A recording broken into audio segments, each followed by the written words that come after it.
আসসালামু আলাইকুম, welcome back to my channel. চলুন আজকে রেসিপি শেয়ার করি।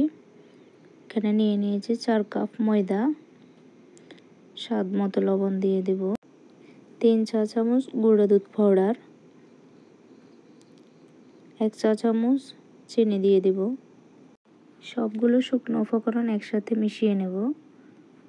মিশিয়ে নেওয়া হয়ে গেলে নর্মাল ঠান্ডা পানি দিয়ে সফট একটা ডো তৈরি করে নেব। দেখুন, খুব নরম করে মেখে নিয়েছি। 10 মিনিটের জন্য ঢেকে রেখে দেব। এ পর্যায়ে আমরা চিনির শিরাটা রেডি করে নিই। 1.5 কাপ পরিমাণ চিনি দিয়ে দিচ্ছি, 1/2 কাপ পানি দিয়ে নেড়ে ছেড়ে চিনিটা মিশিয়ে গেলে চুলা বন্ধ করে দেব। হয়ে গেল চিনির শিরা। 10 মিনিট পর দেখুন, খুব নরম সফট একটা ডো তৈরি করে নিয়েছি। এই পর্যায়ে 4 থেকে 5 মিনিট খুব ভালোভাবে মথে নিতে হবে। আমি ঘি দিয়ে বানিয়ে নেব।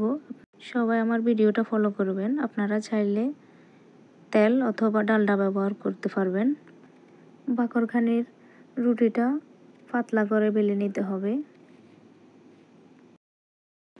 এভাবে প্রতিটা লেয়ারে ঘি দিয়ে ভাঁজ করে নেব।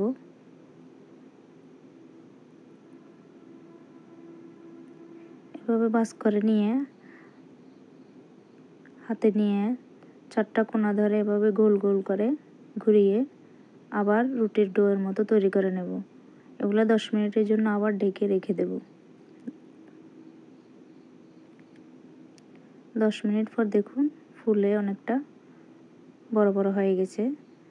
এ পর্যায়ে আর বেলা যাবে না, এগুলো হাত দিয়ে চেপে চেপে রেডি করে নেব। রুটি একটু মোটা করে বানিয়ে নেব।